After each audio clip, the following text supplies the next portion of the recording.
لیکن میں ایمانداری سے کہہ رہا ہوں کہ شاید ہم نے یہ غلطی میں نے تسلیم کی ہے اس رمضان میں کہ ہم اپنے علماء کی وہ ریپرزنٹیشن یا وہ ابیلٹی فہم کی آگے لانے سے ہچکچاتے ہیں یا انہیرنٹلی ہیٹریٹ کی وجہ سے، میں معافی کے ساتھ یہ لفظ استعمال کر رہا ہوں، ہم اس کو آگے آنے نہیں دیتے. اگر میرے خیال میں یہ بھی مظلوم ہے، ہم کہو ممبر نے یہ نہیں کیا، وہ ممبر کو موقع دیا ہے، ممبر کو موقع دیا ہے. یہ ایک بات ہے، جتنا سیکھتے ہیں ہمیں ان کے پاؤں میں ہمیں ان کے برابر نہیں بیٹھنا چاہیے، یہ ان کی بڑائی ہے کہ ہم ان کے برابر بیٹھے ہیں. ایک بات. دوسری بات جو میں نے رمضان میں سیکھی، میں نے اللہ کے رسول کی حدیث پڑھی صلی اللہ علیہ وسلم. اللہ کے رسول نے کہا جو میری بات کو سنے اور اس کو آگے پہنچائے، اللہ تعالیٰ روز قیامت بھی اس کے چہرے کو روشن رکھے گا.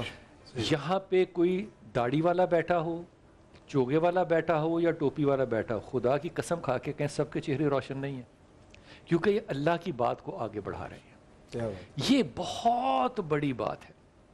اور سب سے بڑی اچیومنٹ یہ کہ مجھے آج کے بعد مجھے 30 پاروں کا ختم قرآن انشاءاللہ تعالی ہم کل کریں گے الحمدللہ. مجھے کوئی یہ نہیں کہہ سکے گا قرآن میں لکھا، میں اسے پوچھوں گا بھائی جان یہ کہاں لکھا ہے، مجھے بھی یاد کراؤ کہ یہ کہاں لکھا ہوا ہے. یہ فائدہ جو اس رمضان میں مجھے دیا میں مرنے تک نہیں بھول سکتا. نہیں، یہ تو میں پہلے بھی عرض کر چکا ہوں، جو آپ نے ان پروگراموں میں شروع کے اندر قرآن کریم کا جو حصہ بیان کیا ہے میری نظر میں سب سے فیوریٹ ترین حصہ، سب سے پسندیدہ، سب سے مستند، سب سے اتھینٹک وہ وہی والا حصہ تھا. جب سے آپ نے مجھے یہ کہا ہے میرے کندھوں پہ بوجھ اور ہو گیا. اب میں صرف ایک دفعہ نہیں پڑھتا، اب میں ایک دفعہ ریوائز کر کے بھی پڑھتا ہوں. اس رمضان میں آپ نے قرآن کریم پر خوب بات کی اور کروائی. اللہ کرے کہ سارے رمضان ایسے ہی گزرے ہمارے، اور سارے سال ہمارے ایسے ہی گزرے. یہ بہت بڑی اچیومنٹ ہے. لیکن ایک اچیومنٹ کا ذکر کروں، آپ ہیں ہمارے ساتھ جناب حمزہ، مفتی حمزہ. اب جناب مفتی ہوتا ہے فتویٰ لے لیں، نکاح پڑھوا لیں، جنازہ ہو گیا. یہ میں ان کے ہاں انہی کے ادارے میں گیا تھا. جی بالکل. ہاں، چلڈرن اکیڈمی نوشیرہ میں جب جا رہے تھے تو راستے میں ہمارا خیال تھا کہ یار کہاں جا رہے ہیں، وہاں کوئی اور بھی جگہ ڈھونڈیں جہاں پہ کہ پروگرام کر سکے. ہم ان کے ادارے میں گئے. وہ ادارہ کیا ہے، اور یہ میں بات جو ہے نا یہ ان کے بہاف پہ نہیں کہہ رہا، یہ میں اپنے بہاف پہ کہہ رہا ہوں. اگر امریکہ میں کوئی اسٹیٹ سپانسرڈ سکول ہو اور برطانیہ میں، یورپ میں کوئی اسٹیٹ سپانسرڈ سکول ہو، اور ہم اس کو ان کے اس ادارے سے کمپیئر کریں، یہ میں مذاق میں بھی نہیں بات کر رہا ہوں، بالکل سنجیدگی سے ذمہ داری سے کہہ رہا ہوں، تو یقیناً ہم جیت جائیں گے. میں اسٹیٹ سپانسرشپ کی بات کر رہا ہوں. وائی؟ کیونکہ یہاں پہ جو انفارمیشن، جو نالج، جو ڈسپلن، جو کیٹیگری آف ہائیجین، جو کیٹیگری آف ریلیجن، جو category of food, everything, teachers, ان ساروں کی کوالٹی کو اگر میں امریکہ اور یورپ میں A+ رکھوں تو پھر یہ A++ ہے. فرق یہ ہے کہ یہ چندے پہ چلتا ہے، وہ اسٹیٹ سپانسرڈ ہے، یہ چندے پہ چلتا ہے.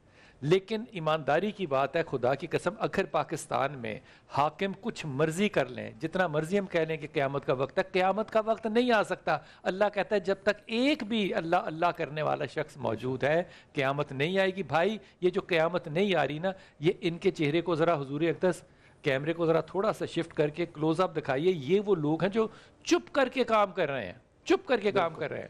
ہمیں کہتے ہیں جناب آپ آئیں، اور ہم کہتے ہیں یار کون 7 گھنٹے سفر کرے اور جائے، لیکن ہم اپنے حصہ ڈالنے میں ڈرتے ہیں. میں اللہ تعالیٰ سے معافی مانگتا ہوں، مجھے موقع ملا میں دوبارہ ضرور جاؤں گا، میں ان بچوں کے ساتھ ان کے کلمات سنوں گا. یہ بچے کون ہیں ذرا یہ فرمائیے گا مفتی صاحب، یہ جو بچے آپ کے پاس ہیں کتنے ہیں اور زیادہ تر کون بچے ہیں؟ یہ بسم اللہ الرحمن الرحیم. سب سے پہلے تو آپ کا بہت شکریہ.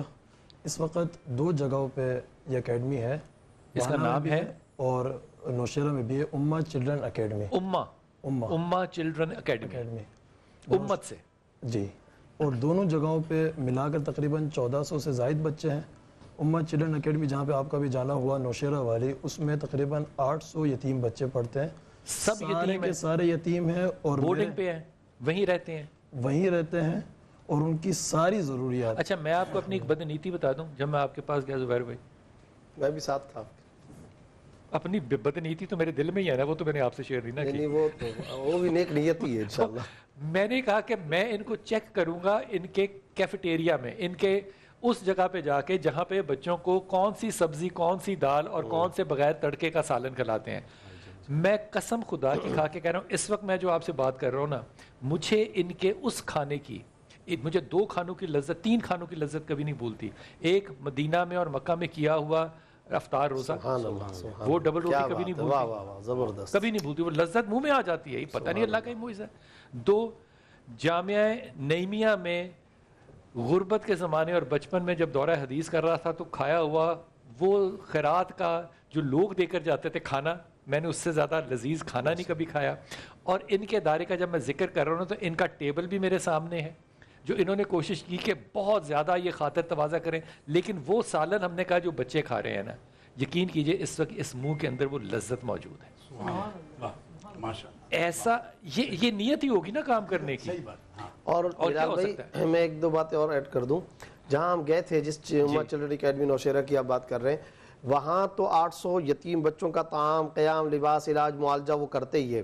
لیکن میں دعوے کے ساتھ یہاں کی صوبائی کابینہ میں یہ بات کر چکا ہوں، گورنر ہاؤس لاہور میں یہ بات کر چکا ہوں، کئی وزراء کے سامنے اسلام آباد میں کر چکا ہوں، پوری دنیا میں دعویٰ ہے یتیم بچوں کا ایسا عمدہ، شاندار، اعلیٰ تعلیمی اور تربیتی ادارہ پوری دنیا میں نہیں ہو سکتا. اچھا کیوں نہیں ہے؟ یہ پوری دنیا کا لفظ در صاحب بلال بھائی آپ کی خدمت میں، وجہ اس کی یہ ہے، بھلا ایسا تعلیمی ادارہ یا تعلیمی اکیڈمی آج تک آپ نے پوری دنیا میں کہیں سنی جہاں پڑھنے کے لیے آنے والے سٹوڈنٹس کو یہ ساری سہولتیں تو دیں، مگر ان کے اپنے مقامی گھروں میں، مقامی علاقوں میں زمین خرید کے ملکیتی بنیادوں پر ان کی بہن بھائیوں اور ماؤں کو گھر تعمیر کر کے دے دیں؟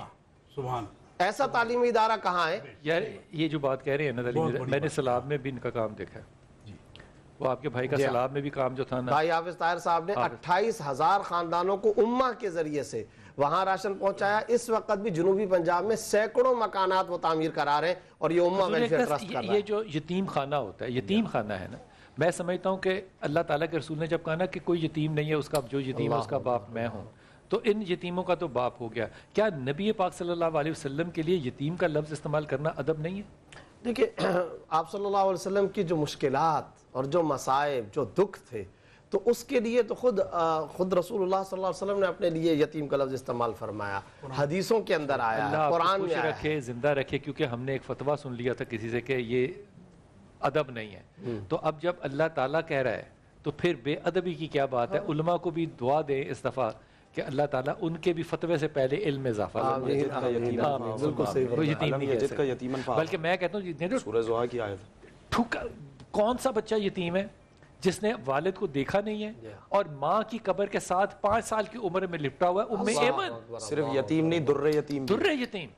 اور پھر اس کے بعد اگلی یتیمی کب آتی ہے؟ جب حضرت عبد المطلب کا جنازہ جو ہے وہ ابو طالب وہ کہہ تو رہے ہیں ابن کہ وہ کثیر لے نے کر جو جا رہے ہیں. لکھا ہے نا، یار جس وقت آپ صلی اللہ علیہ وسلم قبر کے ساتھ لپٹ کر بی بی آمنہ کی قبر کے ساتھ، وہ تو بندہ پڑھ ہی نہیں سکتا جس طرح آنکھوں سے آنسو رواں ہو جاتے ہیں، اور کس طرح سے، اور پھر کیا کیا یاد کر کے میں نماز پڑھ رہا ہوتا، میری ماں مجھ کو پکارتی اور میں نماز چھوڑ دیتا. کیا بات ہے، کیا بات ہے. اور آپ صلی اللہ علیہ وسلم نے یتیموں کے بارے میں جو کچھ فرمایا، اس میں خاص طور پر یتیموں کی عزت نفس کا اگر وقت ہو آدھا منٹ میں ایک بات بتا دوں. طحاوی میں ایک عجیب حدیث ہے، پڑھتے ہیں رونگٹے کھڑے ہو جاتے ہیں.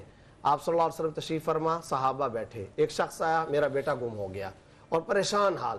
آپ صلی اللہ علیہ وسلم سے دعا کی درخواست کی. ابھی آپ صلی اللہ علیہ وسلم وہاں بیٹھے دعا فرما رہے ہیں، ایک اور شخص آیا، آگے کہا یا رسول اللہ یہ کیوں پریشان؟ فرمایا کہ اس کا بچہ گم ہو گیا ہے. اس شخص نے کہا مدینہ کی فلاں دور دراز کی گلی کے اندر شہداء صحابہ کے یتیم بچوں کے ساتھ اس کے بیٹے کو میں نے ابھی کھیلتے ہوئے دیکھا. نبی کا معجزہ تھا. جب معجزہ آپ صلی اللہ علیہ وسلم فرمایا تمہیں مبارک کو، جاؤ بچے کو جا کر کے دیکھو. پھر وہ جب جانے لگا، عجیب روایت، جانے لگا، صحابہ فرماتے ہیں نبی صلی اللہ علیہ وسلم کا چہرہ مبارک متغیر ہو گیا، اور یہاں کی رگ مبارک باہر کو ابھر آئی، چہرہ سرخ ہو گیا، پریشانی کے عالم میں، فوراً پریشانی. اتنے میں ایک شخص کو فرمایا جلدی جاؤ، دوڑ کر جاؤ، اور یہ جو بندہ جا رہا ہے جس کا بیٹا گم تھا اس کو بلا کر کے لاؤ، لیکن ایک بات یاد رکھنا، وہاں پہنچنے سے پہلے اس کو بلا لینا. اب جب وہ واپس آیا، آ کر کے کہا دیکھو تمہارا بچہ گم تھا، مجھے یہ لگتا ہے تم جا کر کے کھیل کے میدان میں جب اپنے بچے کو دیکھو گے، یا بنیا، اے میرے پیارے بیٹے کہہ کر پکارو گے،